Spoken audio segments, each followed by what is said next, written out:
Welcome to Pradeep 41.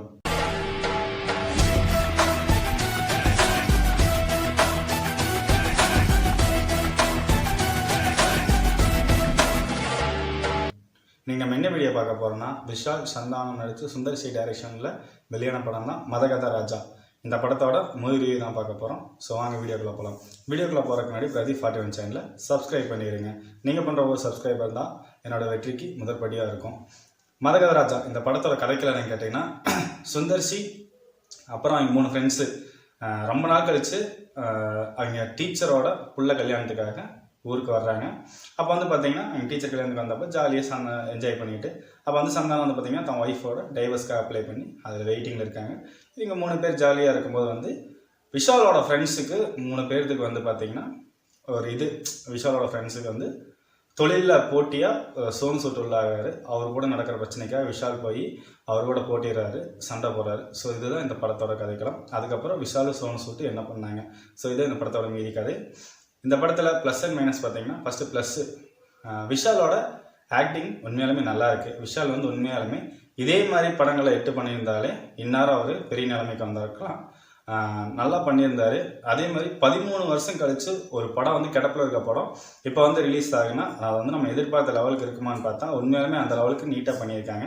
Screen play வந்து பார்த்தீங்கன்னா அப்பத்த generation இருந்தாலுமே இப்போ இருக்க மக்களுக்கு எப்படி பிடிக்குமோ அதே மாதிரி கொடுத்துருக்காங்க. சுந்தர்சியோட கதைக்களம் உண்மையாலுமே ஒரு ஆம்பளை முத்தன கத்திரிக்காய் இந்த மாதிரி படம் பார்த்த ஃபீலில் ஒரு காமெடியாக நல்லா என்ஜாய் போகுது. இதில் சந்தானம் உண்மையாலுமே இந்த படத்துக்கு ஒரு ப்ளஸ் பாயிண்ட்டாக இருக்காரு. ஏன்னா செகண்ட் ஹாஃபில் பார்த்தீங்கன்னா படம் ஒரு இன்ட்ரெஸ்டிங் இல்லாமல் போகும்போதெல்லாம் வந்து சந்தானத்தோட காமெடி மூலியமாக சிரிக்க வச்சு எல்லாருக்கும் ஒரு என்டர்டைன்மெண்ட் பண்ணுறாங்க. அதே மாதிரி நம்ம இறந்து போன மனோபாலா சார் அவர் வந்து நல்லா இந்த படத்தில் காமெடி நல்லாவே பண்ணியிருக்காரு. ஏன்னா ஒரு 15 செகண்ட் ஒரு காமெடி பண்ணாலும் அந்த காமெடி நல்லா சிரிக்கிற அளவுக்கு சூப்பராக இருக்குது. இந்த படம் வந்து நல்ல ஒரு கமர்ஷியல் ரீதியாக நல்ல ஒரு ஹிட்டான ஒரு படமாக தான் வரும்னு நினைச்சேன். அதே மாதிரி தான் வந்திருக்குது.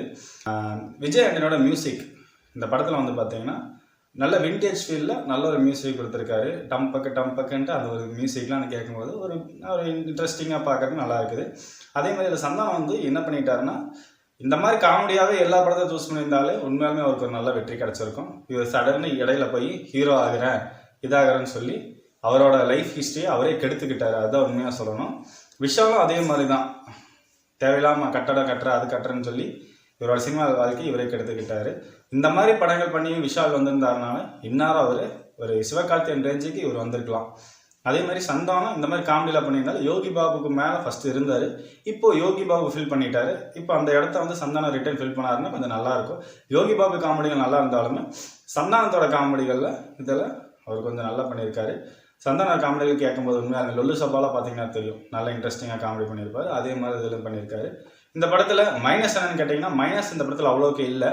ஏன்னா நல்லாவே பண்ணி கொண்டது நம்ம இறந்த ஆக்டர்கள் மணிவண்ணன் சார், மயில்சாமி இவரெல்லாம் வந்து ரிட்டன் பார்க்கும்போது நல்லாவே இருக்குது. ஒரு ஞாயிற்றுக்கிழமை நம்ம வீட்டில் உட்காந்து ஒரு KTVலையோ சன் டிவிலையோ ஒரு படம் பார்த்தா எப்படி இருக்கும், அந்த மாதிரி நல்ல ஒரு என்டர்டெயின்மெண்ட் ஃபீலிங்காகவே இந்த படம் நல்லாவே பண்ணியிருக்காங்க.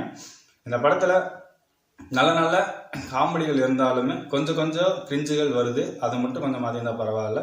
இந்த படத்தில் கிளாமர் பார்க்கும்போது ஒக்க மக்கா அள்ளி எடுத்து விசிறிருக்காரு. ஏன்னா நம்ம ஹார்மோனி 4 படத்தில் பார்க்கும்போது அச்சச்சோ சாங்கில் தமன்னாக்காகட்டும் ராஷிகண்ணாக்காகட்டும் கிளாமர் பிச்சோதையே வச்சுருப்பாரு. ஏன்னா சுந்தர்சி படம்னாலே கிளாமருக்காக தான் அந்த படமே இருக்கும். இந்த படத்தில் கிளாமருக்கு பஞ்சமே இல்லை. ஏன்னா 13 வருஷத்துக்கு முன்னாடி அந்த பண்ண படமாக இருந்தாலுமே கிளாமரில் பிச்சு உதறி, அஞ்சலி ஆகட்டும் வரலட்சி சரத்குமார் ஆகட்டும் இவங்க 2 பேர்த்துக்கும் கிளாமர் பிச்சு உதறி வச்சுருக்காரு. ஒரு சீனில் பார்க்கும்போது அப்படின்னு வாய் பழக்கிற மாதிரி தான் இருக்குது. இந்த சீன்லாம் பார்க்கும்போது கொஞ்சம் முகசொலிக்கிற மாதிரி இருந்தாலுமே இந்த படத்துக்கு இது கொஞ்சம் நல்லாவே இருக்குது. மொத்தத்தில் இந்த படம் பார்க்கறதுக்கு ஒரு நல்ல பொங்கலுக்கு சிறந்த ஒரு படமாக இருக்கும். ஏன்னா குழந்தைகளாகட்டும் குடும்பங்களாகட்டும் கொண்டாடக்கூடிய சூப்பரான படம் MGR இந்த படம். இந்த படத்துக்கு நான் கொடுக்குற ரேட்டிங் என்ன பார்த்தீங்கன்னா 5க்கு 3.5. இந்த மாதிரி மூவி ரிவ்யூஸ் ஆகட்டும், ட்ரீசர் ரிவ்யூஸ் ஆகட்டும், ட்ரெய்லர் ரிவ்யூஸ் ஆகட்டும் உங்களுக்கு என்ன மறக்காமல் பிரதீப் 41 சேனலை சப்ஸ்கிரைப் பண்ணிடுங்க. அடுத்த வீடியோவில் சந்திப்போம்.